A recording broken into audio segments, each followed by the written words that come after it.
Okay, so I'm imagining that if you've clicked on this video, you likely already know some stuff about the Switch 2. If you don't know, it's basically Nintendo's sequel console to the original Nintendo Switch that was made actually almost like a decade or something ago, which feels insane, but it has in fact been like 8 years. Anyways, there's gonna be like a sequel console sometime in like June or something. And basically, it's like a fancier version of the Switch.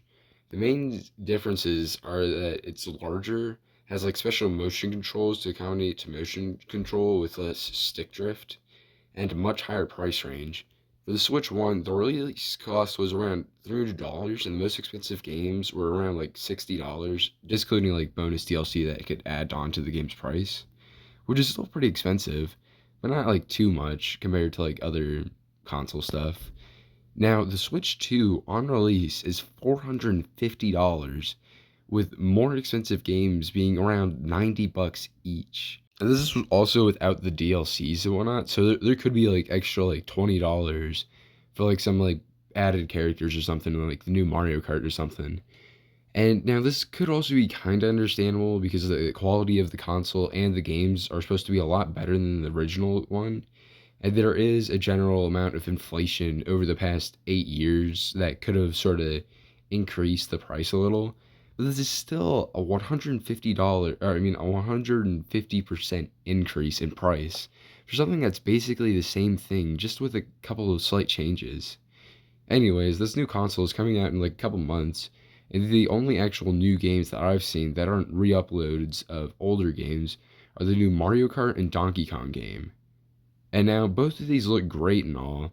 There just don't seem to be too much insane stuff about them. I mean, sure, the Donkey Kong game probably has some cool game mechanics, and the new Mario Kart game has driving Goombas and Buzzy Bees, but these aren't anything too insane for Nintendo. I mean, sure, the other Switch didn't have any major Donkey Kong games, and the only Mario Kart game was a re-upload game of the Wii U version with just some random DLC added onto it. But these games are basically the same thing as like older games. Both either it's a game based off of a readaptation of a beloved character or a continuation of an already pre-developed series. Either way, these games are technically new. They're just sort of old in concept, which got me thinking, what is a game that would really set apart the Nintendo Switch 1 from the Switch 2? What is one game that would completely revolutionize the types of game Nintendo markets and what gamers would appeal towards when buying their console? Then I realized the perfect game, ULTRAKILL. If you don't already know, ULTRAKILL is an FPS where you can go around killing demons and angels and stuff as a robot. There's a lot of like technique and differentiation between levels, making it a very interesting game, even after completing it a couple of times. But that's basically the general premise of the game. Now you may be wondering, why is ULTRAKILL such a great choice? Isn't Nintendo supposed to be a fairly family-friendly company? ULTRAKILL looks a little too violent for some sort of Nintendo console to try to market towards. And to that I say, why not? I mean, Nintendo's done it before with like other games like Doom or Mortal Kombat or like other games like that. And but then there was also another issue I felt Nintendo might have with having ULTRAKILL on its next console is because ULTRAKILL is a bit more of like an indie game and whatnot, so it doesn't have as much of a like sort of appeal for Nintendo. It probably doesn't seem as profitable. But I mean, Nintendo has also done like other games like Cuphead or Hollow Knight, which I mean, to be fair, those games already had a pretty large following, but I mean, so does ULTRAKILL.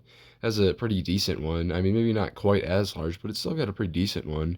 And there are a lot of diehard ULTRAKILL fans in the world that I think would enjoy having this game on the Switch too. And I mean, also like having just like any indie game on the Switch too could also sort of strengthen the connection between Nintendo and developers, but also with gamers who likely prefer the Steam Deck due to the larger accessibility of such games. But if Nintendo started appealing to that market at least a little, they could probably get more consumers. And now I'm not trying to diss the Steam Deck. I just really want Nintendo to incorporate ULTRAKILL into the Switch too. Because I think it'd be an awesome game to have on the Switch too. Like I probably wouldn't play it as much, but I think just the fact that it's on the Switch too would be really cool. Now let's get into some specifics on how ULTRAKILL would likely run on the Switch too.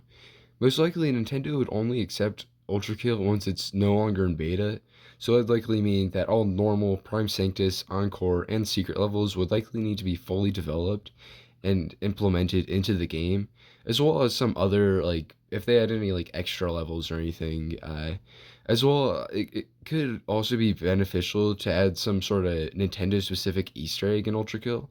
Like, if there's, like, a Mario mode where all enemies are Mario-related characters, and while this would be an unnecessary step, it could still be really interesting seeing the sort of Nintendo stuff implemented into the ULTRAKILL game and whatnot. As well, there would likely need to be a higher emphasis on gore-free settings to preserve the Nintendo's family-friendly image. Now, let's talk about the specific controls that ULTRAKILL would have to apply to in order to apply to the console's controller and whatnot. And this was one of the harder things for me to really think about how to incorporate ULTRAKILL into the Switch 2 because there's just such a wide variety of things that ULTRAKILL would need to have in the controller compared to like the sort of less like control stuff compared to like the keyboard and whatnot. And so the final thing that I came up with was that the button ZR could be used to shoot. The ZL button could be used to do this special shooting stuff. L could be used for the whiplash arm, and then R could be just the normal fist to punch. And A could be the jump button, X could be the slide button, Y could be the dash button. Clearly, the joystick would be used to look around and move. And now, for the movement keys at the bottom of the controller, I thought they could be used to change the weapons that V1 was using. So the up key could be used to either bring up the pre-developed gun like circle thing from the ULTRAKILL game, or like a Nintendo custom one to sort of accommodate to the specific controlling needs for the controller. And then the down key could be used to swap the fists between the like the normal punching one and the feedbacker, and then the left and right keys could be used to swap between which sort of alternate gun that you want to use. So it could be there'd be the blue one, the green one, the red one. Either way, just press the left or right button, sort of swap between the couple that you have. And this would also leave two different keys open to future features or just personal customability, being the B key and the minus key. As well, this would mean that in case you don't have access to your weapons, like when you're using the shop or skipping a cutscene, the buttons for those actions would correlate to the ones used in the game. So for the example of the shop, then you just use the ZR key to just sort of like click the buttons. Also, I just realized that I've been using the word key and button kind of intermittently. So if I call like a controller button a key, then that's I was trying to just say button, but also please let me know down in the comments if there is anything that I forgot to add in for ULTRAKILL for a button to do, or if there's like some more efficient manner to sort of set up the controller. Anyways, let's now talk about how ULTRAKILL would likely be distributed on the Switch 2 console. I imagine ULTRAKILL would likely be sold in a similar manner to how it is on Steam, with only online copies that are sold.